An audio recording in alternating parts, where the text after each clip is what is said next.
Welcome to the Shoals Triple Threat Podcast. This is episode 3, sponsored by Platinum Tier Events and Miami Ice. I'm your host, Scott Whittle, along with my co-hosts, David Hill and Blake Prestige.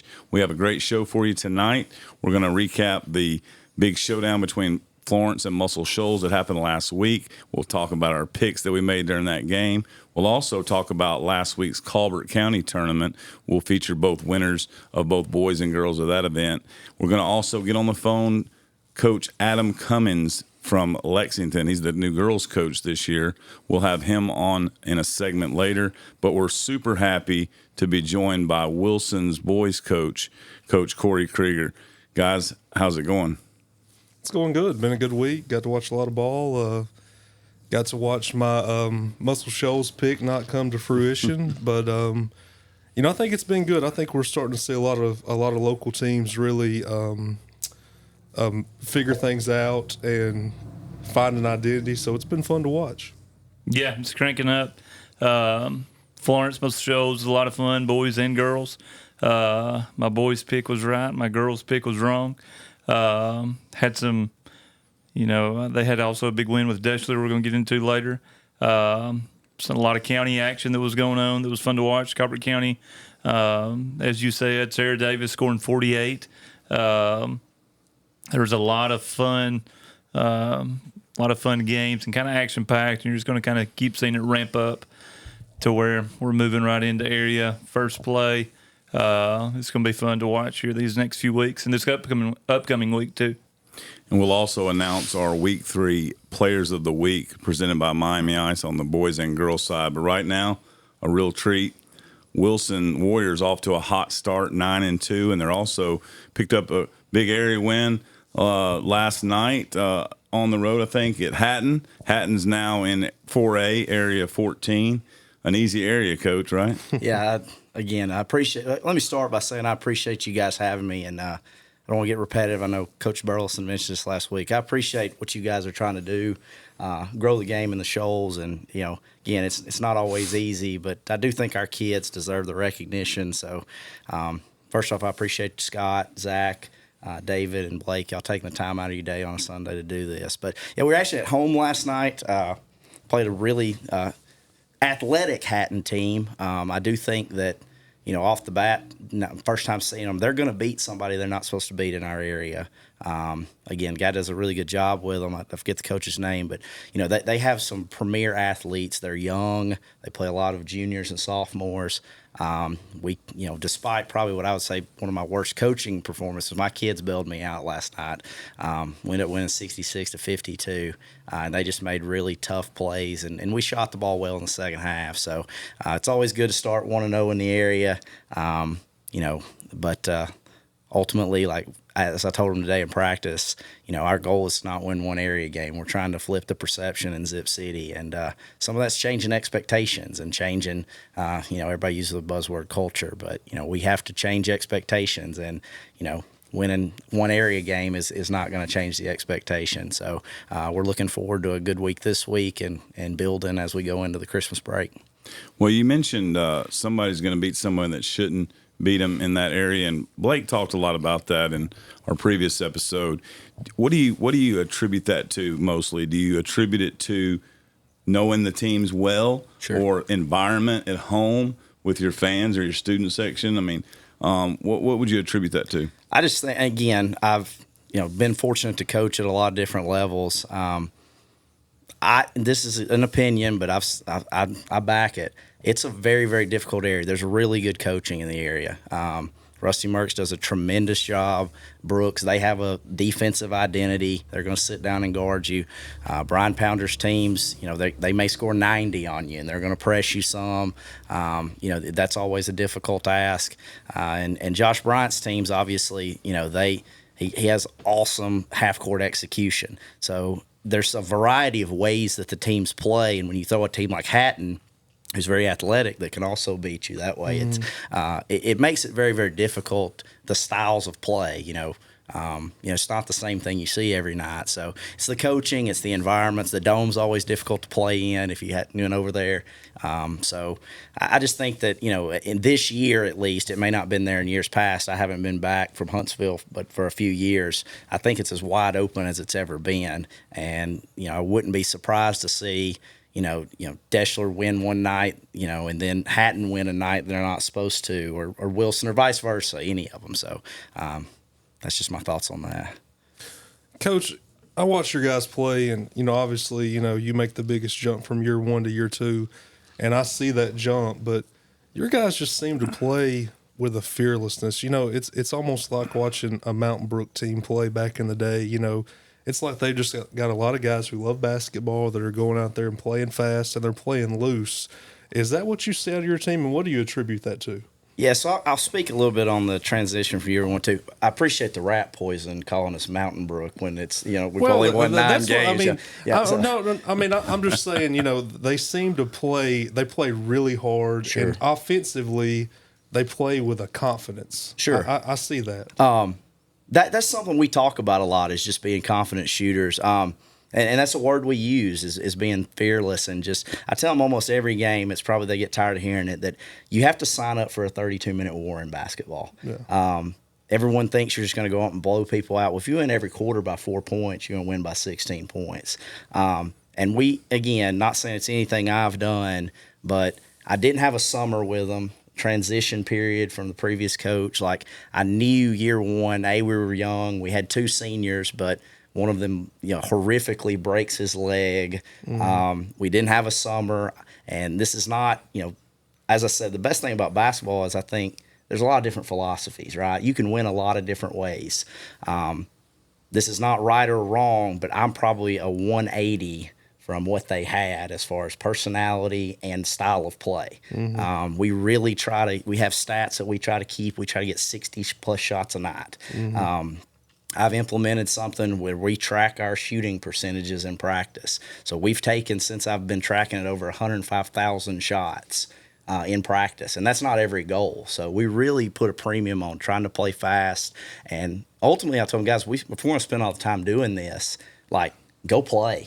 It's not a play that I'm going to show up and run. You guys are the guys that will end up making the plays. And I told them that in the locker room last night. It's like, you guys were fearless and made the plays. I won't take a single charge. I won't, get a single rebound. Ultimately, it's up to them to make the plays. So I appreciate you saying that. But, again, I do like my squad, and hopefully we continue that. So, sorry. What do you feel like are going to be kind of some of the keys that you're going to have to continue to keep excelling in, but even the growth that you're going to need, that you feel like, to beat some of these Brooks teams, Deshler teams, Central teams? You're talking about changing the expectations. What do you feel like you're really going to have to hone in on or grow toward to kind of take that next step? So, again, try not to be the analytics guy, but we track a lot of that stuff. And our points per shot, our offense has actually been pretty good this season. But, we're not obviously the most athletic team in the world. Right. We have a kid who's playing post for us, a kid named Logan Rich, who, if you don't watch basketball, you wouldn't think he does that much. But he had 12 rebounds, 6 of which were offensive against Rogers on Thursday night. Time. And, didn't score in regulation, right, but, played great defense on the Robertson kid, who's a really good player. So for us, it really boils down to, can we guard the basketball and be multiple, and can we defensive rebound? When the ball's shot, there's just nights where some teams are more athletic than us. And in the games, we've won 6 straight. Our defensive rebounding percentage in those 6 games is over 70%. We lose when it's under 70. And it's pretty much that simple. If we can rebound the ball and guard the ball, you have a good chance. We feel like we have a good chance. Yeah. So, but, again, we'll see whether we can continue that. Have you ever considered your team running out to the Ultimate Warrior theme song? I have not, but now that you say that, I may have to get my guy Tristan Beck, who runs our 1s and 2s, to do that. We do the FSU, the Warrior chop, right? And so, are you doing the FSU from last year or from this year? It's going to be last year. So okay. So we'll see that. No, it looks like like you got a good environment. and are really trying to pour in and make it a great experience for your kids. And there's a lot to be commended for that. And excited for the success that y'all have had, and hope that you continue to have it. Let's talk about some of the kids on your team. And I know you got the Miller kid and the Glaze kid. They're both really good players. I want you to talk about them. But a kid that sticks out to me when I watch you guys play, and he seems like my kind of player. He seems like he's really worked hard in the off season from this season, or from last season to this season. Is Freddie Franks. I just like watching that kid play. Yeah. Talk about him if you don't mind. So, Freddie is – we use – everybody has values, and one of our values is CCCJ, which the last one means contagious joy. So if you've never been around Freddie's always got a smile on his face. Yeah. He's an unbelievable human being, and we have an old gym. It's named after Linda B. Quigley, and there might not be a person in Wilson basketball history who has shot more shots. He stays after practice. He just spins the ball out to himself, and he just loves it. I mean, he likes hunting, he likes fishing, he likes basketball, and that's just who he is as a person. Yeah. And he's been incredible. And I wasn't there, but my assistant coach Steve Smith says that, like, Corey, if you just seen this guy in ninth grade, you'd been like, there's no way he would average, like he's averaging, I hate to go numbers, but 15.3 points per game so far. He's 61.8 effective field goal percentage, and he's averaging 6 rebounds a game. Like, he's everything you want from a coaching standpoint, and not only that, he's a leader in the classroom and the school as well. So he plays, like you said, with a fearlessness. He's just going to see what happens, and he's like a goldfish, like Ted Lasso says. It shows on the floor. I mean, I enjoy watching him play. And talk about Cole Miller. He seems to be the sort of the engine that keeps you guys going. Sure. He's what I'd call kind of our glue guy. Cole played football for the Warriors, and, I mean, here's the deal. Like, in 4A football, we don't have the numbers some of the other people's have, and he took an absolute beating. He played both sides of the ball, and we took 6 days before we played our first game. And he plays 28 minutes, and he never says a word. He never complains. If he was hurt, you wouldn't know it. And he does just so much for us that have almost nothing to do with statistics. Like, his assist-to-turnover ratio is, like, astronomical. It's almost 2.5 to 1. Really? Yeah. That is impressive. Yeah. So, that's very impressive.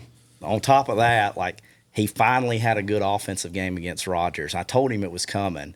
But he'd been spraying it out to Freddie and Braxton and some of those guys. But he had 21 against Rogers on Thursday. And he's our best on-ball defender. If I could let him do it more, he's so valuable he doesn't get to do it. But he's taken 23 charges. And he's only I can't imagine anybody, maybe myself, if you ever saw me play in high school, has any more than 30 in Wilson basketball history. So, I don't want to just keep talking about him, but he's a good kid too. And, like, ultimately, like, he's kind of our glue guy that he's not going to make mistakes, and he really takes care of the basketball for us. He's taken 23 charges this season? No, it was not this season. So combined. I apologize. That's impressive. Yeah, so he had that's my new favorite player if he had done that. He had 17 last year, and he's got 6 this year. And honestly, which I don't know if it's the rule changes, but he's taken less of them because obviously he's so valuable for us that if he gets in foul trouble, it hurts. It really hurts us. But that's not to say that if I let him just go out there and take everyone that he should, he'd have 30. Oh, yeah. So. How many seniors do you have on this team this year, Coach? We have 3. We have I mentioned Logan Rich, Freddie Franks, and Braxton Glaze. Yeah. So again, we'll have 5 or 6 sophomores coming back. Yeah, it's great. You're in your second year. I believe you're the 6th coach in Wilson Warriors history. No team's ever won 20 games at Wilson. No boys coach. Oh, okay. Okay. Bobby Montgomery shaved his head in 2003. I was in 8th grade, I think, and I remember them doing it. They won 20 games. Wilson's actually never made a Sweet 16, so they've never been to Wallace. Speaking of history, I've got numbers that we can play into a segment too. Okay. What about this team? They're off to a 9-2 start. What about this team gives you the confidence that they can do that? I think it's probably what Blake said is just they don't, you guys talk about, like, coaching, and you all have done it before, but not every team buys into what you want them to, right? They don't always buy into your values or you as a human being. And without, like, getting emotional about my guys, like, they have 100% bought into what we're trying to accomplish, the work we're trying to do. And at this point, like, yes, we have to be better at guarding a side ball screen, but I'm going to let them just be fearless, like you said, and go play. And whatever happens, basketball's a tournament sport. Like on February 3rd, if we lose the rest of our games, we're going to play a game on February 3rd. And we're going to let it hang out there, and what happens, happens. So that's kind of our mentality is let's see if we can get better for the next 50 some odd days. And has there been any talk in Zip City of retiring Luke Mansell's uniform? Well, here's the deal. Luke is not, as far as statistics, I don't know if Luke has any besides any sort of stolen base records in the baseball. We're not talking about statistics. We're just talking about he's a Hall of Fame human being. He is. That's true. Luke was actually my college roommate. I don't know how many people know that, but we won't go into college stories because Luke is obviously a principal. He's a principal now, very well respected. We'll get away from the college stories. So. Coach, y'all had y'all's first area win we talked about Saturday night against Hatton. And I want to lead into this question with a little story. So I had a really good coaching friend of mine, one of my best friends.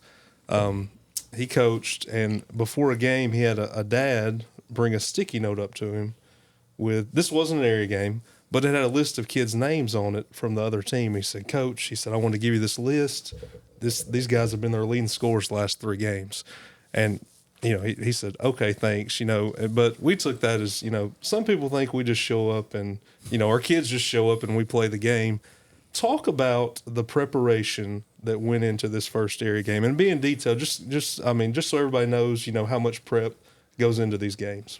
Yeah. So, obviously, with huddle, it's a lot easier than it used to be. I coached in Southwest Kansas with a guy named Jeff Blattner, which is a weird plug on a podcast in the Shoals. But he used to tell me back in the 80s that they would drive to places to get scouting. Like if he needed a football scout, he might drive 2 hours to pick up a tape. So, with huddle, obviously we don't have to necessarily do that, but there's a lot of cool breakdown stuff that they do. And my staff, Hunter Rhodes and Steve Smith, do a tremendous job of helping me get stuff together because we're pretty detailed about, hey, this guy, like last night when we played Hatton, they made 6 or 7 threes. Well, on their scouting report, we have 5 films of them. They'd only average 2.3 per game. So we try to track numbers, and I tell them, guys, sometimes I'll be wrong. But I don't want the kids to have a disadvantage because of something I didn't give them. That's kind of been always my philosophy on being prepared before an area game. Yeah. Are your kids big film junkies? They seem like they would be. Are they? Some of them are, and some of them end up, I think, I try to keep it short because kids' attention spans aren't what they used to be. You go over 15, 20 minutes, but, there are some of them that get in there and they'll come and say, hey, Coach, they do this and they do that. And it's appreciated when they get in there and actually watch tape. For sure. Absolutely. You mentioned a bunch of guys. What about Noah? He had a pretty good game against Shoals Christian.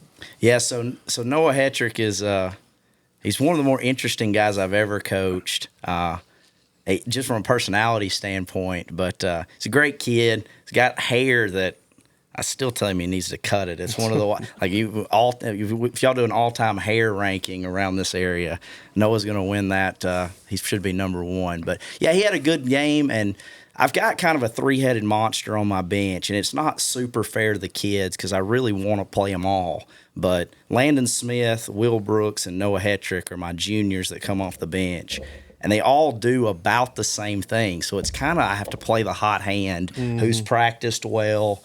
Like Landon, they all shoot it about the same. Will may be a little bit better than the rest of them, but Noah had a great game against Shoals Christian, had 16 and was really efficient. But, ultimately, like I tell them it's tough because as you guys know, like I need to see it in practice. I can't like just go based off of a game feel. So I wish I could play them all, but, they're okay with their roles. I think they've bought into that. Well, Coach, I know as fans, we're really looking forward to seeing this 4A area shake out. And I think we can say this is, kudos to you. I think Wilson's going to be involved in that conversation for the first time in a long time. And, y'all are going to have a say about who comes out of that. And we're looking forward to seeing how it shakes out. And I want to mention, too, Coach Hill talked about earlier the atmosphere that you guys have created at Stead School Bullard Gymnasium. Which looks awesome. It does. It does. You guys have done a great job with that, too. So looking forward to see how everything shakes out. I appreciate it. Yeah. Yeah, man, we're glad to have you on and wishing you well as you move forward. And congrats on a great start. And just like you said, that's the joy and also the madness of high school basketball. No matter what happens, you toss it up for one night. And what happens, yeah. In an area like that, man, I mean, whether you come in at fourth or first, I mean, you're not really getting a huge difference, you know. It's Sure. You got to be able to toss it up and go, and that's the exciting part about high school basketball. And again, I want to reiterate, I appreciate what you guys are doing, and like I said, these it's needed for our kids, the spotlight you guys are putting on them, and again, I appreciate you guys having me on. We'll push us out in the Zip City community. We'll put you out on the Zip City Hoops on Instagram. Yeah, and follow us. Instagram, Facebook, you know, Twitter. all of that. So. Yeah, without, you know, we appreciate what you said, and that was kind of our goal, is to shine a light on not just the players but the fantastic coaches we have in the Shoals area. And without your support, though, what we are doing or trying to do wouldn't get the traction that it needs. And so, you know, we want to support each other, and we really appreciate it. You got anything for Coach Krieger? Before you go, though, Man, yeah. Wilson last year was 10 and 19 overall. They're 9-2 this year. This is for the four of y'all. Does anybody know the last time Wilson won more than 10 games or their most wins since 2010? I do. When? Well, if I can remember, I was at Brooks, and we played them in the Times Daily semifinals. They had Pate Ware, and they had Was it Barton yes, kid? Who went on to help at UNA. Drew Barton. Dude could play. I'm going to say 2012, 2013 is I think my that's guess. correct. I'm going to go with 2014, 15. Anybody else? I think my year. I think they matched up won with Blake. over 15 games that year. And they won the county You're right. championship. 14, 15, 16, and 11. 16 games. Yes, that's their most wins. It was Jeremy Pounders, right? First or second year? Not sure on that. It was definitely Jeremy Pounders. It was my senior year of high school. I know that much at least. Like, What year did you Jeremy graduate, Pounders Pam? was there, yeah. yeah. I'm 15. I'm from Red Bay. We're not Kansas. I mean, I'm just giving a reference. The Bay Area. Yeah, 2014 and 15 was the last time they had over, I think, 10 wins even. And you're already there, man. Well, we love the rat poison, guys. Just as soon as I leave and go home, I want y'all to pile on the rat poison where I can clip it and, you know, show to the team. So I do appreciate it. Again, wins and losses are great. Kids, it's good to win, but ultimately we do have higher expectations and goals for them. So, again, I appreciate Zach with our stats guru there. Hey, listen, Yeah. I'm going to give another shout out to Zip City. Everybody watching Zip City will remember this team. I made the comment to somebody earlier in the week that this Wilson team, I'm not saying you guys are better, but it's the best Wilson team I've seen since the 99-2000 Wilson team, which I don't know how old you would have been then, but that was a really good Wilson team. Sure. Really good Wilson team. Jason So, Tillman, maybe. Yeah. that was after Jason Tillman. This would have been Jeremy Gist. Okay, yes, and JT, Justin Terry, John Willingham. Really good team. Really good team. yeah, yeah. So y'all come check us out. We got a couple big games this week. We play. I think Haleyville's going to end up canceling on us. They got some guys have the flu. It's kind of up in the air right now. We really wanted to have that test. They were a Sweet 16 team last year. We went down to New Hope. We played them. They were an Elite 8 team last year. So hopefully we can find another game or they can reschedule that one. But we've got Covenant on Thursday, Lexington on Friday, and then we play I'll say the Red School because it's a big rivalry, the Red School on December 17th. So try to come check us out in the 4A area. Yeah. Guys. So. And check out later on in the show our power rankings for a little more rat poison for the Warriors up there on the reservation in Zip City.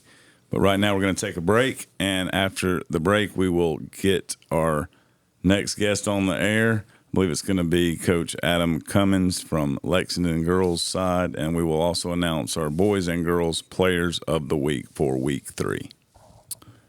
Welcome back to the Shoals Triple Threat podcast presented by Platinum Tier Events and Miami Ice.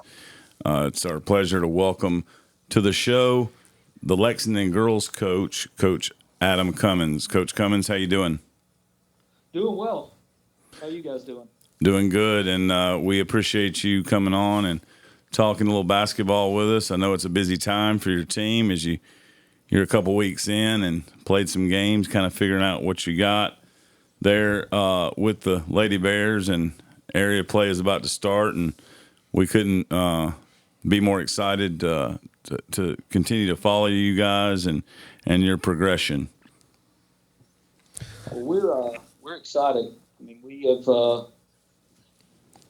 played, I think, 6 games up to this point, and have done well thus far. But this upcoming games in 5 days, so we'll find out what we're made of here this week. Coach, this is Blake Prestige. You're taking over. You're in your first year of a Lexington girls program and a girls athletic program that has a long history of being very successful. Was that appealing to you when you decided to take this job? And how's that been so far? Oh, it was 100% appealing, and it's been great so far. This is my first year coaching girls, actually. And I was a little apprehensive about making the switch from guys to girls, but I've been very pleased with my team and just their work ethic, their willingness to just kind of lay everything on the line. They practice hard, play hard. So overall, I mean, I'm super pleased. I'd heard about the Lexington Lady Bears athletics and how they had been consistently good for quite some time. Was real eager to get in front of my team, see what we had. So far, been pretty satisfied. Right. Yeah. I remember my first time as a head coach. I went to that gym and faced off against the guy sitting to my left right here, and I think we were down 20-2 after the first quarter. It was definitely an eye-opening experience for me. He didn't take it easy on me, and I'll never forget that. But talk about some of your players that have shown some promise this year, and players that you're going to need to have a big season for you guys to have the season we know you and everybody in Lexington want to have. Absolutely. Well, we're starting 4 seniors and a junior. Olivia White, Charlie Turner, Chloe Westbrook, Alec Power are the 4 seniors. And then Brindley White, Olivia's sister, is starting as a junior. And really, that's the group that makes us go. We have some good bench players that come in, give us a lot of good minutes, but those 5 that are kind of doing most of our scoring, playing most of our minutes right now. And as they go, typically is how we go. But man, they have played so hard and played pretty well here early.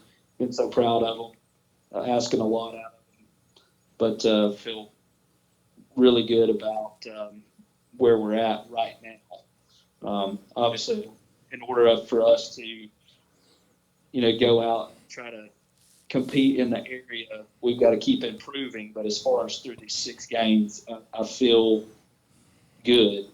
We've had a lot of things that need to be cleaned up, but to this point in the season, those girls have kind of just given it their all, and I've been real pleased with their effort. And don't work on the execution, but that group's committed to doing that. So. Well, Coach, we always like to say it's all about February, and that, there's no doubt that you guys will be playing your best ball when February rolls around, and best of luck to you, and we're looking forward to seeing what you guys can accomplish. Well, I appreciate that so much, guys. Thanks for having me on.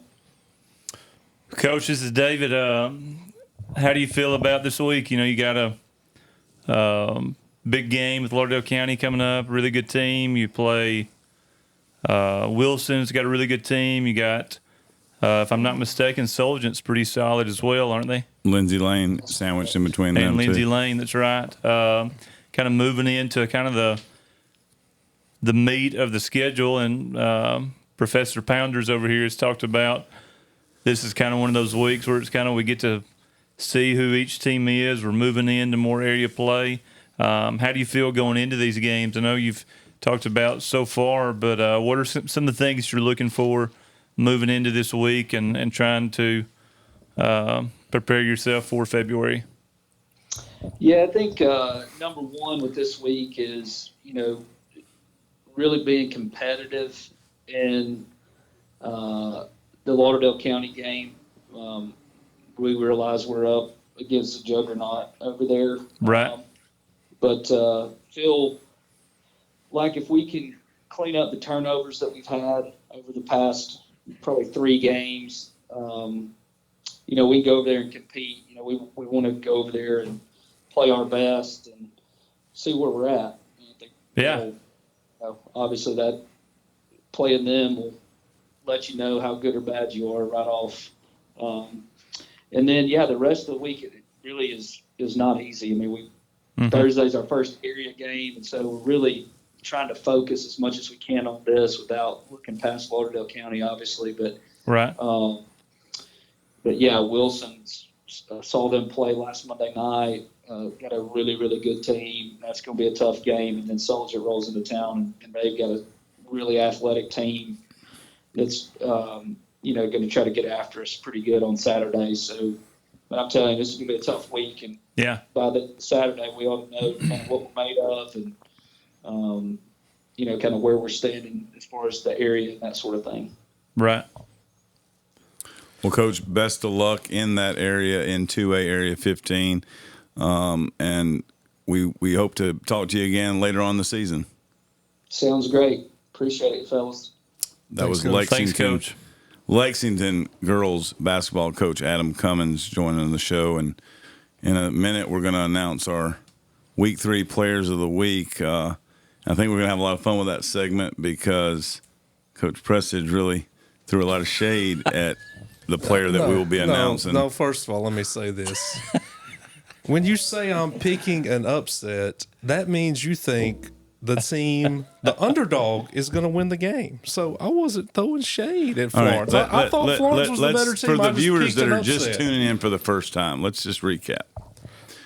Episode 1, Week 1, Coach Blake Prestige, a 2-time state championship coach, okay?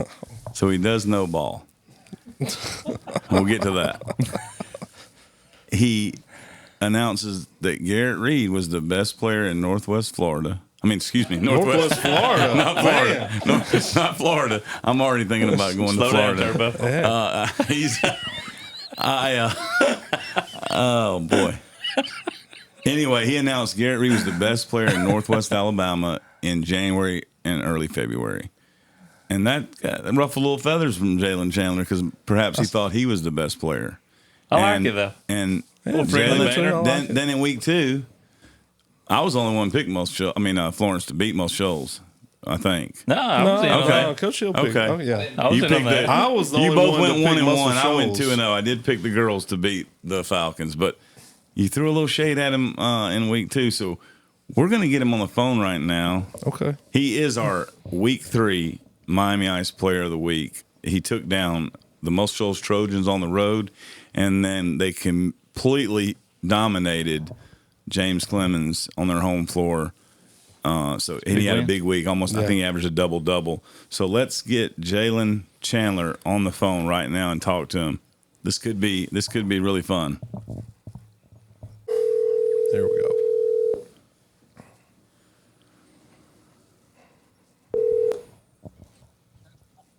Hello. Jalen, Scott Whittle with the Shoals Triple Threat Podcast. How you doing? That's good. Well, we would like to congratulate you on being named our Week 3 Miami Ice Player of the Week. We were very impressed with your performance both against Muscle Shoals and James Clemens. And, I guess Coach Blake Prestige threw a lot of shade your way in both the first 2 weeks of our podcast, and I think you really responded well. Yes, sir. Yes, sir. I appreciate you. Jalen, Blake Prestige here. You definitely responded well going out against Muscle Shoals. Very impressive, and the big win against James Clemens this week. Talk about the Muscle Shoals game, though. Muscle Shoals led most of the first half. You guys come out and outscore them 25-8 in the third quarter. What happened at halftime? Was it you guys saying, "Hey, come on, guys, we know we're the better team"? Was it adjustments? What was the halftime like for you guys? Well, coming into halftime, we know it's a better team. We just have to play like it, and then the third quarter, the first 2 minutes, we just played like Florence, and we got on them, and then we just won the game from there. Right. And you also, obviously winning state championships in your past, you know what it takes. Is that carrying over to the guys in the locker room, or do you see yourself as a leader on this team? Yes, sir, I do. I feel like I'm a huge leader, to this team. Because I have a lot of experience going down to the postseason, and some of the guys on my team, they have no experience to that. So I'm just trying to give all my feedback that I can, help the team to reach the postseason. Well, Jalen, listen, big man, I'm not picking against you guys ever again. I hope I can pick you guys all the way to the state championship, and I'm not picking against you because you made a believer out of me. Yes, sir. Hey, Jalen, this is David Hill. How you doing, man? I'm doing good. How about you? I'm good. I don't know. One of the things that I kind of want to know is I hate that we're doing this over the phone. I just wish we could kind of do this face to face. That would have been Yes, sir. ideal. Honestly, I thought that if you could be here face to face, that we could really put some pressure on Coach Prestige, who it's easy to say over the phone that you'll pick him every time. But if big 6'7" Jaylen Chandler was here in the building with us, I'm not sure that it would be as comfortable in this room. Right. Here we go. Here we go. I like it. That's what I'm talking about. Yes, sir, man. Sit down. What's up, man? Yes, sir. Yes, sir. Right here, man. Right here. I got you up. Right here. I knew something was going on.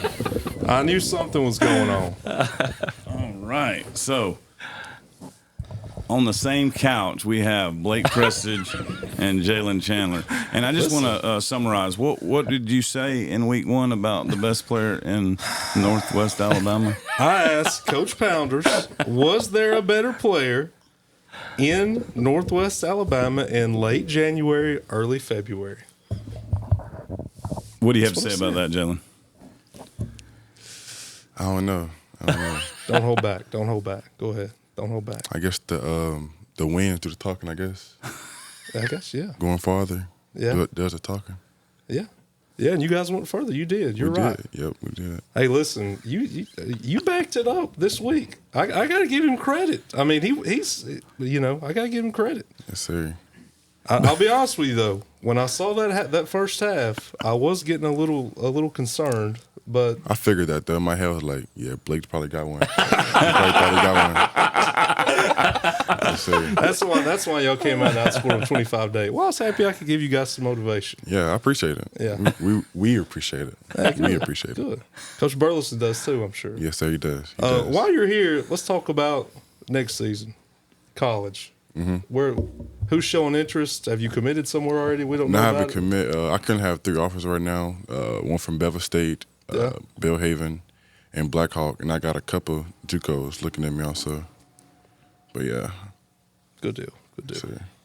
How's it been being at Florence? Are you enjoying it? Yes, sir. I'm enjoying it a lot. Basically, everybody on the team except for Brian and Jalen, I grew up with all these kids from elementary to high school. So it's basically like a family to me, kind of. Yeah. And coming back home. Yeah, and Brian and Jalen, like, I mean, I built a connection with them like quick. So Yeah. like the whole team is just like basically a family. Like it's kind of seemed like we've been playing with each other for like so long, Right. but only playing with each other for 10 games. What's it been like playing for Coach? It felt really good. Coach had a lot of experience when it comes to basketball. Yeah. And it's just fun going out there playing for him. So one of my good friends in college was Bobby Winston. Yes, sir. What was it like with you and Bob? Were you and Coach Winston pretty close? Yeah, me and Coach Winston's pretty close. We're still Because close. y'all were together at and were you at Hubbard too? No, I went at Harvard. Okay. That was Trey. That was Trey Kellogg. That's yeah, right. me and the Winstons, we was pretty close. Yeah. They helped me on and off the court. Yeah. Man, I really, give all my, I really appreciate everything they done for me. Yeah. And on and off the court. And I feel like they built me who I am right now. Yeah. So, At Covenant, you had to be the man every night. Yeah. If you guys were going to win, you had to be the man. What's it like not necessarily having so much pressure on you, not having to be the man when you're surrounded by players like Blackman and like Bryant James and others, In that game, I watched it against Muscle Shoals. It was high-level basketball, yes, and a lot of above-the-rim basketball, too. Reader came off the bench and gave you guys a big spark. Talk about what it's like to not have so much pressure of having to be the man night in and night out. It takes a lot of pressure off me, knowing that I have guys who can come in, score anytime they want, defend anytime they want, just to do the little things anytime they want, and it's just great. Take a lot of pressure off me, take a lot of pressure also off Jalen and Brian, and we have our whole team can go anytime they want. So it's really nice. This was fun, and Coach Prestige knew nothing about this. Coach Hill and I cooked this up, and in basketball, assists are extremely important, and we wouldn't have had this assist without Coach Dylan Burleson bringing you here and giving us that assist. So we really appreciate it, man. And Coach, what do you got for Big Jalen? Yeah, man. No, we're glad you're here. You're very well spoken for, very respectful. This is all fun. The banner and stuff is fun. And these are things that I don't feel like we get enough of here in this area that we're excited to provide. From this show to Twitter to social media, and we appreciate your involvement and your interaction. And we just enjoy watching your team play, man. They've got a really good team. You're a really good player, and this is why we do this, is to bring light to that. And we appreciate you coming on tonight. Yes, sir. I appreciate y'all. Tell Coach Burleson to get me a shirt. I'm a Florence fan now. I'm pulling for you guys. I got you. Congratulations. Appreciate you. Okay. They buried the hatchet, it looks like, here in episode 3 for now. And we couldn't be happier to have you as our Week 3 Miami Ice Player of the Week. And I expect you to be in the running for many more of those awards. And that does put you in the running for our Player of the Year. So Jaylen Chandler, 6'7" forward with the Florence Falcons. And we really appreciate you joining us. Sir, appreciate y'all. We'll be back with the Girls Player of the Week. We'll get her on the phone next. At this time, we're going to announce our Week 3 Girls Player of the Week presented by Miami Ice, and we're happy to be joined by her right now. It's junior from Muscle Shoals, McKenzie Sears. McKenzie, welcome to the show. Hey. I was at that game, and I got to sat with your folks, and what a great environment for basketball. I think there was 200 people outside waiting to get in. They weren't letting anyone else in the gym without people coming out. I mean, it was a crazy electric environment, and you guys got off to a slow start in that game, but rebounded well and came back. And talk about the environment of that game against Florence. Yeah, I think it was a very good game for us because we're a young team, and I think it'll prepare us for bigger games later on in our seasons. Hey, McKenzie. Hey, you're obviously in a unique situation. I mean, you have an older brother who's an All-American at the collegiate level. Do you and your brother, do y'all talk a lot about basketball? Does he give you any pointers? How's that go? Yeah, we often try to talk basketball a lot together. He likes to share some of his experiences and insights on the game. he likes to give me most of his shooting techniques, basketball IQ, and ball handling techniques. Right.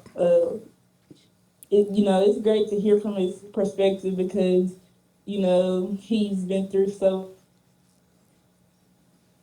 Absolutely. Well, listen, I know you guys got a huge win against Florence this week, but you guys probably got a bigger win Friday night against the Deshler Lady Tigers. Talk about how big that is. That was a big win for us against Deshler. But, however, we still got some things, we got to work on. But it was a very good confidence booster. Right. And it showcased, our team's resilience. And I think that'll add momentum as we approach playoffs in February. And it felt great to pull together as a team to achieve a win like that. You want to talk about pulling together? I think you were down 33-16, 17 points at the half. What did Coach say to turn things around? You outscored Deshler 20-5 in that third quarter to kind of get back in the ball game, and ultimately won on 2 big free throws there with a few seconds left to get the 52-50 win. What did the coach say at halftime to kind of get things turned around in that third quarter? We didn't want to lose on our home court, so we just gave it all on defense. That was our main goal, was to, lock up Reese Davis. And, she's a great player as well. Hey, Makenzie, this is David Hill. My question for you is, I know that you're a great volleyball player as well, so a really good multi-sport athlete. How do you kind of balance, playing both sports, and is it volleyball season, and then after volleyball season ends, we start working really just staying exclusively basketball, or kind of how do you handle your preparation to get yourself ready to go to be able to perform like you've performed this week and had really good numbers and being a big leader for your team?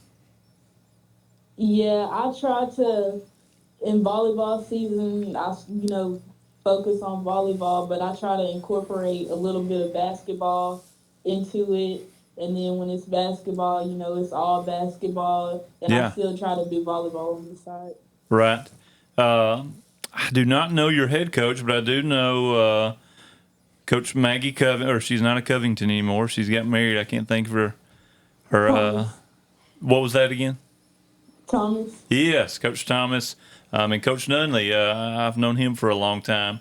And those are probably 2 new acquisitions. Have you enjoyed the relationships you've built with them and your head coach as well? Yes, we've built a very good connection between each other and the 3 of us.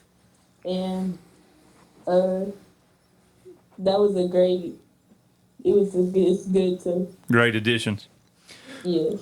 Well, hey, we have really enjoyed watching you and how talented you are, and it's definitely something we've taken notice of. And what you did, that's big. There's not a lot of schools in this area that can really brag about beating Deshler Lady Tigers, and then to be able to follow that up after a huge emotional win like Coach Whittle was talking about, and just big congratulations to y'all, and I'm really hoping for a lot of success for you and your team moving forward.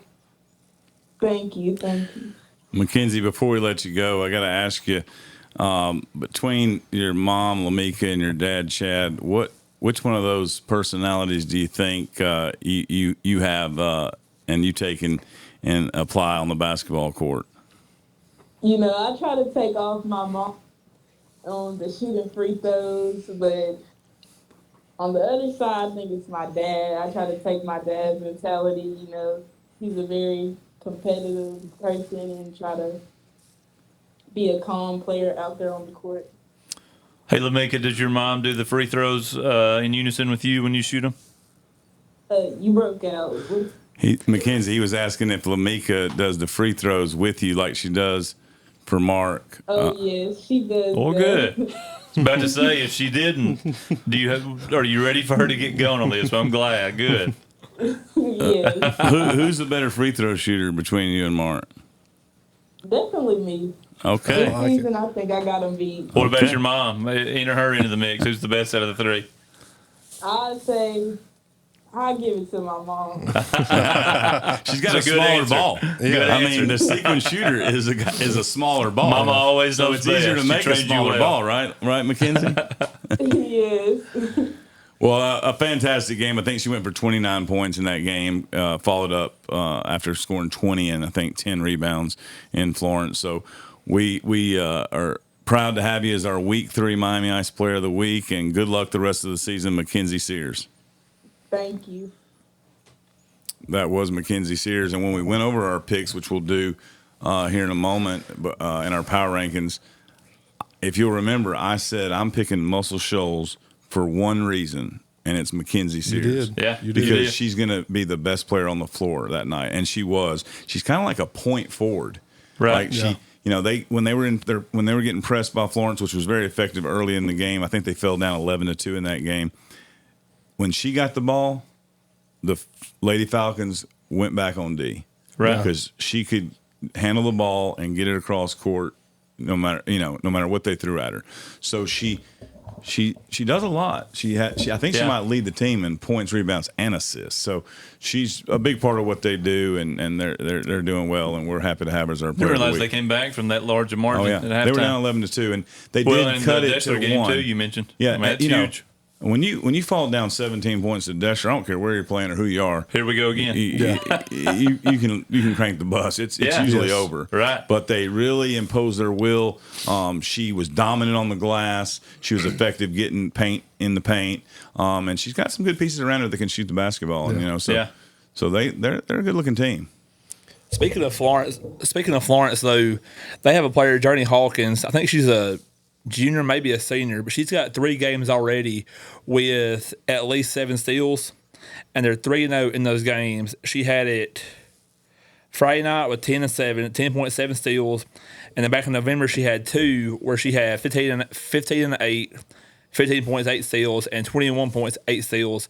3-0 when she has 7 or more steals. That's big to watch for Florence down the stretch as we get into more in the season. If you have 8 steals in a game, doesn't matter what level it is, that's impressive. It is. Most NBA guys average 4 or 5 at the highest rates, and that's at the pro levels. So 8 steals in high school, shorter game, less time, very impressive. Scott, you want to get in and kind of review some of the past week's games? Yeah, and I went to that game. I also saw the Rogers boys and girls game against Brooks that was hosted by Rogers.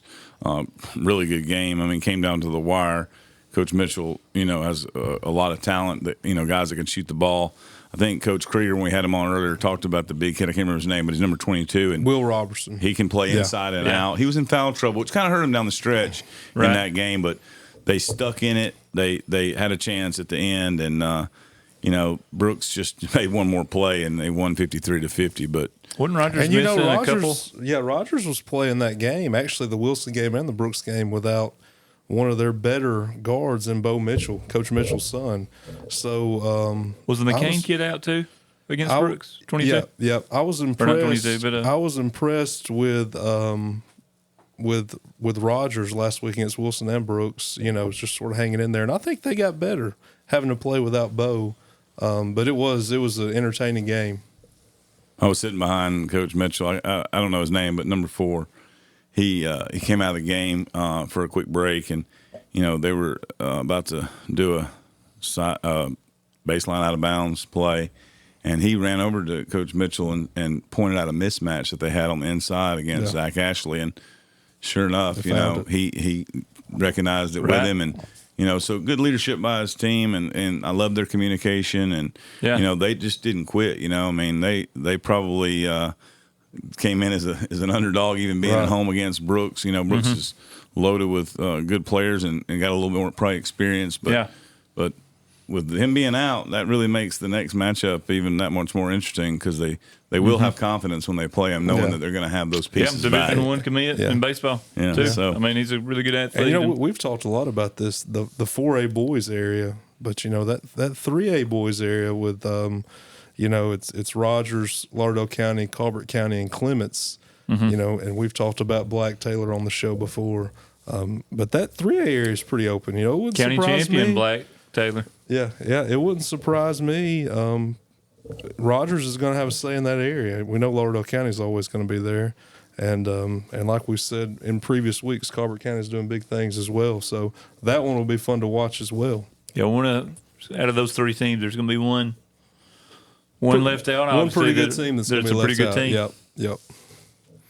You know, also, Coach Hill mentioned Black Taylor and the Colbert County Indians won the Colbert County tournament, but the girls won as well. So a sweep by the Indians over the weekend in the Colbert County tournament. Brooks also responded, going 3-0 after a rough start, and they weren't in our power rankings in 4A through 7A, and they had some good wins. Of course, the Rogers game we talked about. They beat Russellville at home, which was a game Deshler, who's in their area, couldn't win. Yeah. On the road at Russellville. They did get that game, Brooks, at home. And also, I think they played Lexington maybe this last week. But they rebounded well. So Marshall girls keep rolling. Bell Hill keeps rolling. Cadence Ralston's having a big season for them as well. Seems like every night those two are going out and putting up big numbers. And Marshall plays Huntsville this week. They do. Eli Pounders and the professor can correct me if needed, but I think he scored 38 points and had 25 rebounds. Is that correct? I think 38-19. 38-19. Still, at the high school level, 38. Listen. And at 3A especially, it's stupid on so many levels.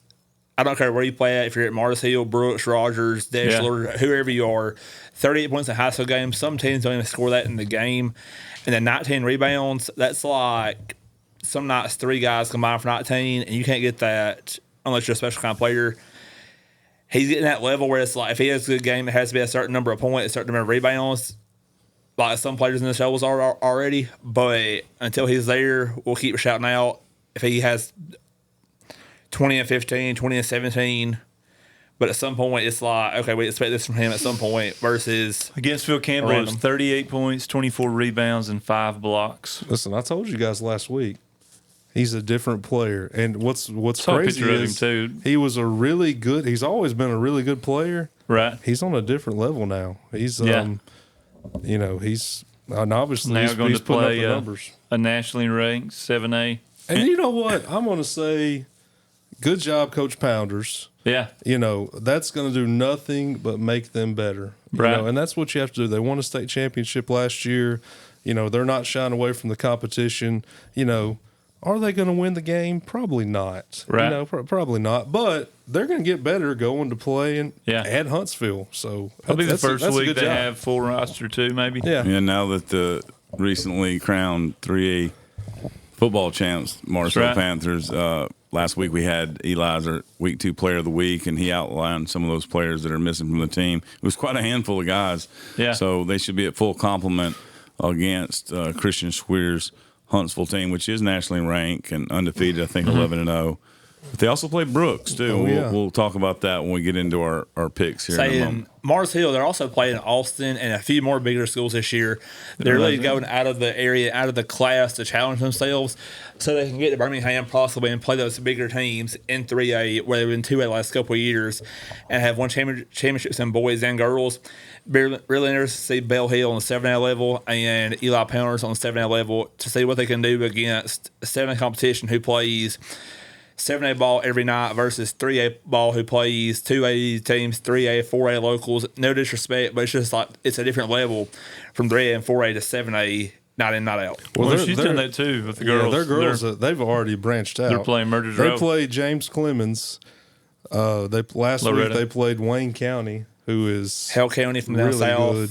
They played Loretta, so their girls have already played. They've already branched out there and played some really tough competition. Loretta too, right? Loretta, yep, they played Loretta as well. At this time, we're going to go over our power rankings for girls 4A through 7A, boys 4A through 7A, and also 1A through 3A. Coach Prestige, kick us off on our power rankings. Yeah, and we had some shakeup in the girls 4A through 7A. You know, last week we had Deshler on top. Obviously, Muscle Shoals getting that big win we talked about earlier over them. So Muscle Shoals moved into the number 1 spot. We've got Deshler in the 2 spot, and incoming, we have Wilson in the 3 spot. Again, Wilson's off to a hot start out there in Zip City. I said last week they're my sleeper team, so they've got things rolling out there, so they're coming in at number 3. Yeah, and on that too, we got Florence kind of knocking on the door for that last spot, or not the last spot, but well, we had them number 2 last week, but right, they lost to Muscle Shoals. Yeah, and then Muscle Shoals followed up with a win against the team we had number 1, which is Deshler. So we all felt Muscle Shoals was our clear number 1, and that dropped Florence out with Wilson as a newcomer. So let's get to these boys, 4 through 7. This we've been talking about this between us, but for us getting to the boys 4 through 7, we had some interesting dialogue going back and forth, and on that, we had a different team come knocking through the door, and that was we're going to start with. I don't know. What do y'all think? Should we start with the number 3 team, or should we start with the number 1 team? Everybody knows we're going Florence 1 and Muscle Shoals 2. Correct. Correct. But with the number 3 team, yeah, I mean, it was, we went with the record and the way they're playing right now. And they're hot. They are hot. And it's like we talked about. That's the Wilson Warriors. It's the Wilson Warriors. 9-2. Yep. Most Come to wins, the Zip. Most wins of any team so far. So yeah. And that we've talked about that 4 area. It's going to work itself out. All those teams are going to have to play multiple times. So, we'd just like to see Wilson in there because they're deserving and playing pretty good ball right now. But look, going back to that 4A area we're talking about, you got Wilson there.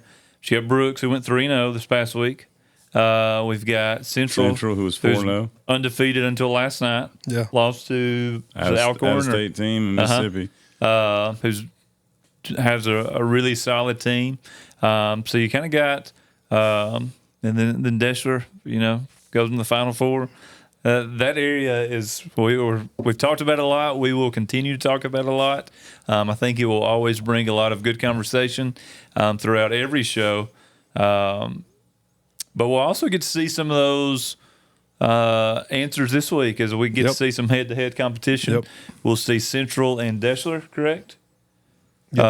And then we will see Brooks. We'll see Brooks and Deshler. And then we'll see Brooks and Deshler. So it's a huge week for Deshler as well. Yeah. And then we also have Brooks and Mars Hill. Yeah. Which will kind of. Yeah, we're going to find out more about, where those You're going teams. to see a lot about all these teams. Yeah, really stack up. So let's move on down. Yeah, moving on to the girls, 1A through 3A, there was no change there. Lauderdale County's still at the top spot. Mars Hill's at the 2 spot. I don't know if we should start going 1A, 1B with those two. I'm ready. I'm ready to see that matchup, by the way.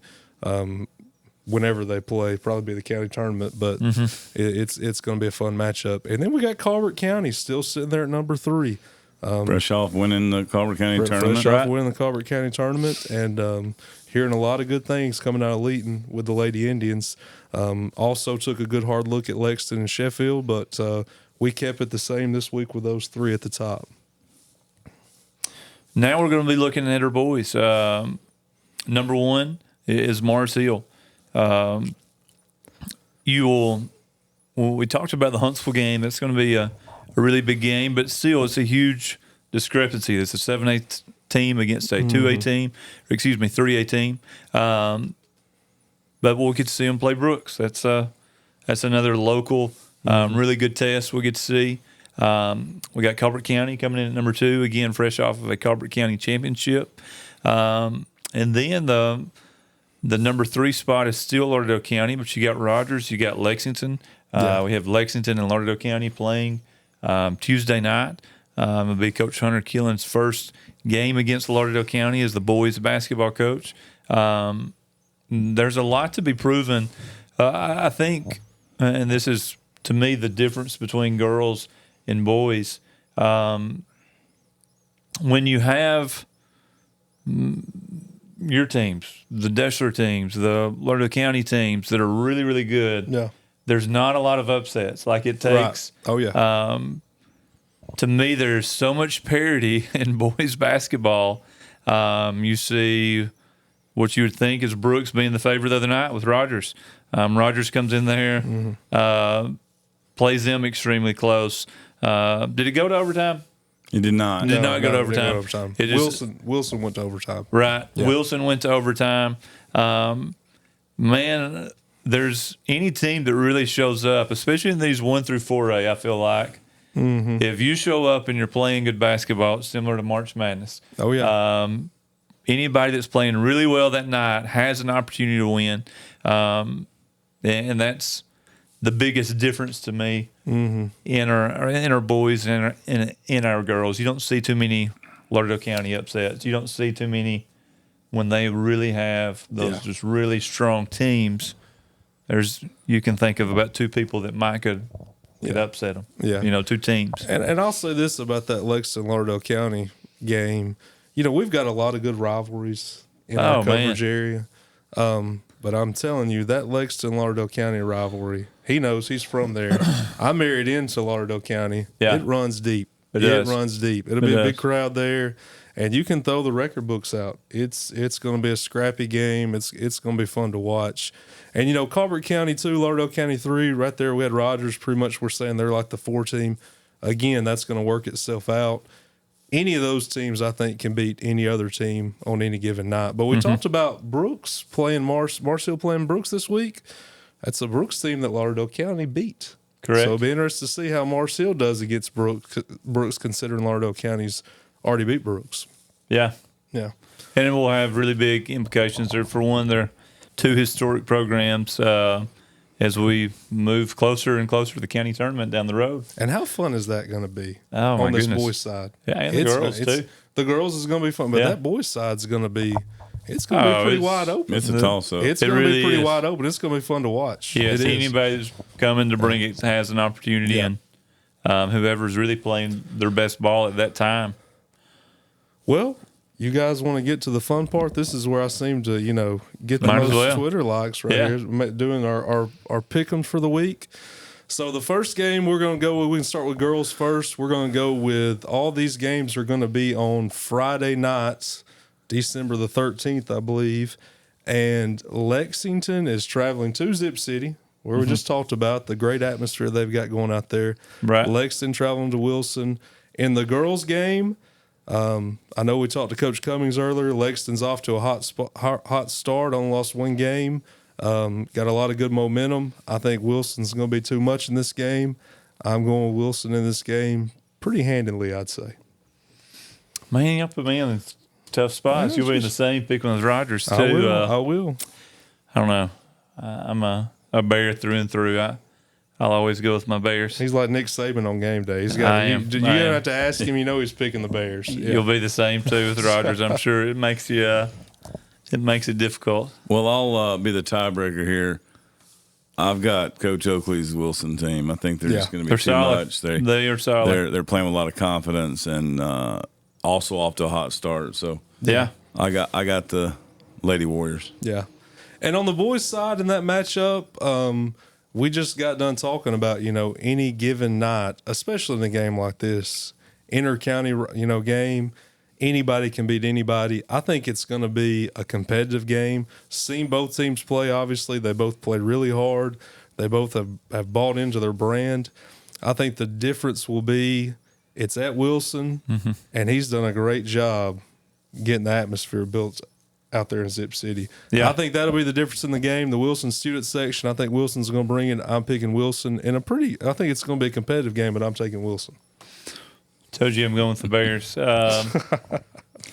One thing, though, no joke, it's going to be really important for Wilson.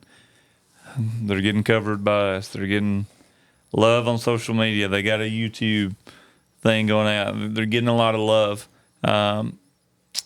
Now, as we talk to old school coaches, I can remember growing up and playing for Coach Putman, Coach Toner, different ones. And one thing Coach Putman would always talk about was like, you're going to go home. Everybody in town is going to tell you how good you are.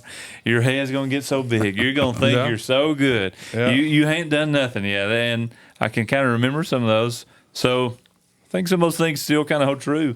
How are you going to handle – we're changing expectations. You're getting some pats on the back. You're getting some love. How are you going to be able to handle that? And that will be a big test for them to see, as Coach was talking about, wanting to step it up and continue to step it up. How do you handle the rat poison, as he said? So I'm going with the Bears. I'll always go with the Bears. You put the 96 Bulls up there, I'll probably have to go with the Bears just because that's where my heart is. But I do think they have a really solid team. And they got a big week on them ahead as well. Scott, who do you got? Well, you probably picked SMU over Alabama in the college football playoff, too, didn't you? No, my goodness, no. Okay. Don't get me started on that. In fact, I actually would like to talk about that later. But I'll be honest. After talking to the coach, I'm impressed. I've seen him play, and I think the depth of Wilson is the difference in the game. I do think it'll be close, but at Wilson, that crowd, that environment, the bench play will be key. It will. Moving on to Deshler and Brooks, I'll kick us off. I'm a Deshler graduate. This game will be at Brooks. My son played at Brooks. This is a tough game for me to pick. Yeah. Hadn't seen Deshler play in person. Have gone on the network to watch them, including their game against Muscle Shoals. I watched that this afternoon before the show. They've got some dudes. But Brooks has dudes too. That game will be at Brooks.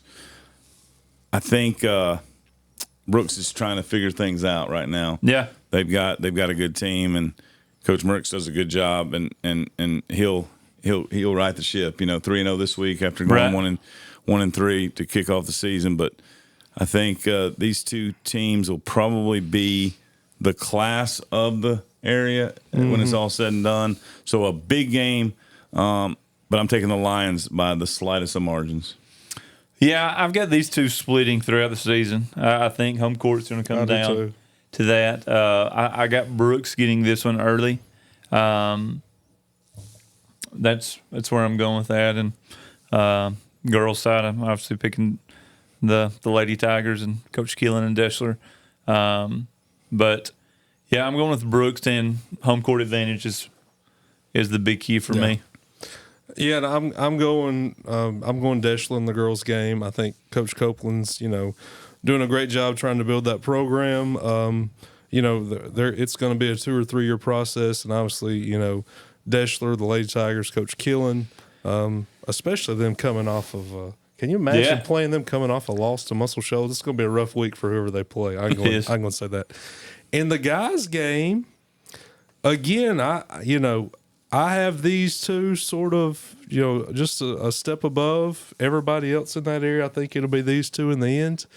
I went to Brooks. I love Coach Merckx.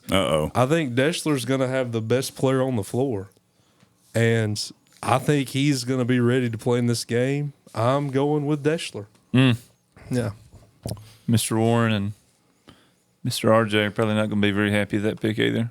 No, we found our guest.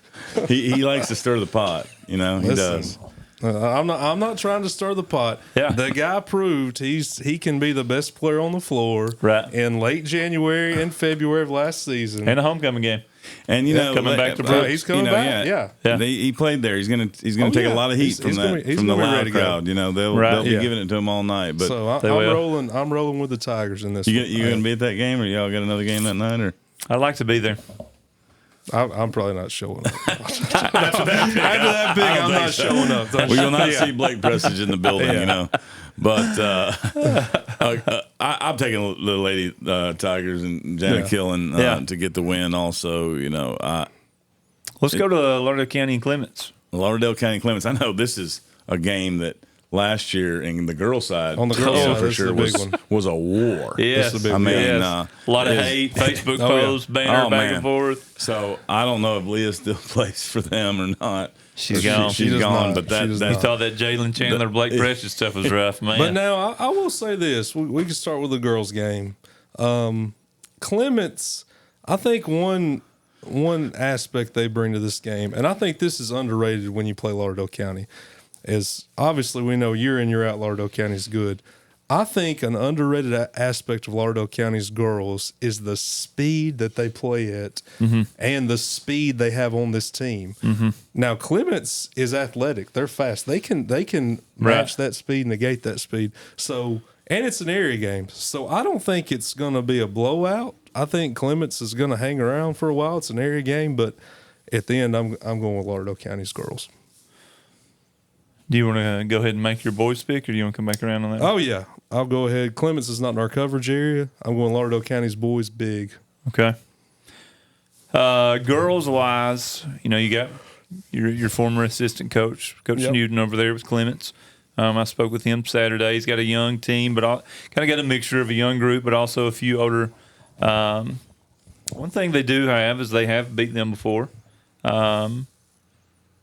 So, there is some, I don't know if confidence, but being able to know that it's been done before. Yeah. I think Lauderdale County is going to be way too much for them. Their pressure is just like we had Coach Cummins earlier on the show. I can remember when I was coaching girls, first year I played them, and I thought, with most teams, you work on playing against pressure, fairly regularly. Man, when we got done playing them the first time, and we played them, we were 27-7 or 6.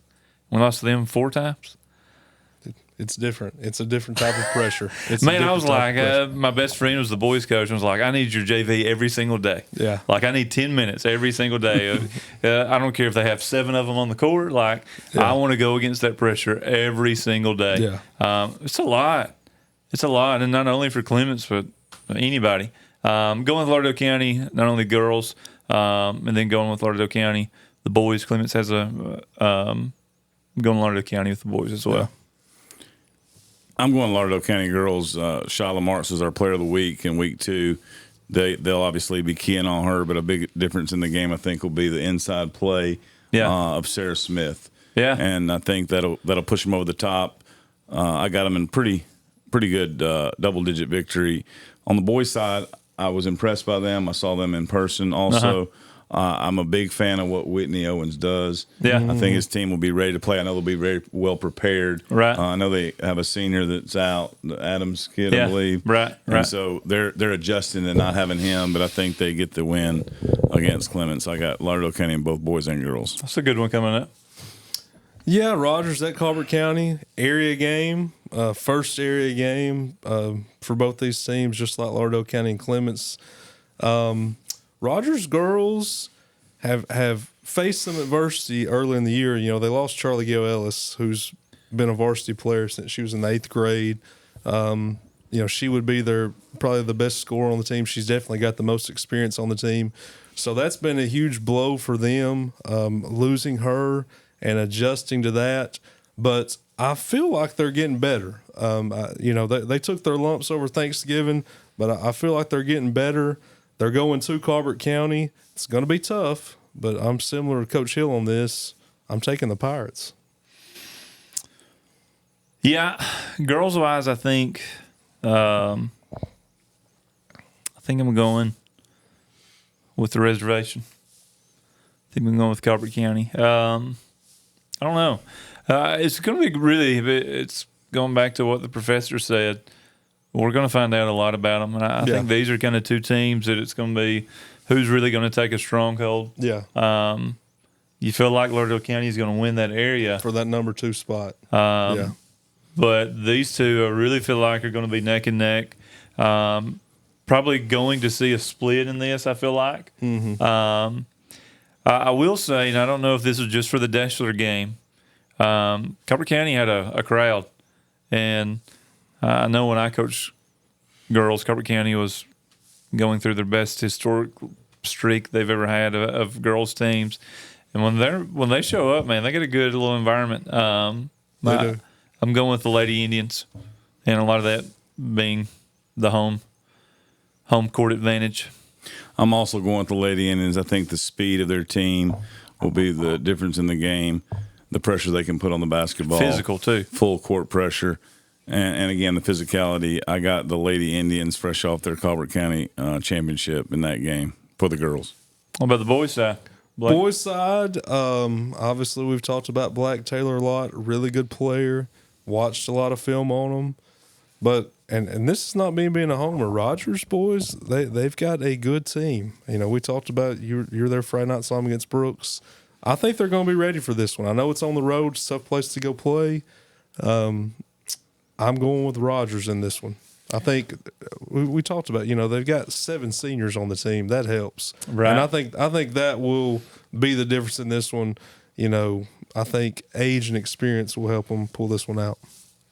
Yeah, I guess by looking at the paper, you might well say it's an upset. I'm going the same. I think they got some good confidence last week playing against some really good teams, along with the Mitchell kid out. Mm-hmm. And just kind of keep knocking at the door. I really feel like this is going to be a week they're going to pull it together and go into leading and pull up a big upset. This one's probably the toughest one for me to pick.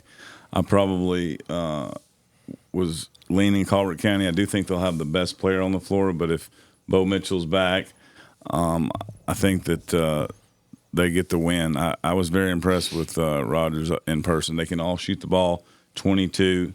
He's physical inside and out, plays with good attitude, Yeah. He impressed me. I'm going Rogers also. Now we get to the Josh Bryant Bowl.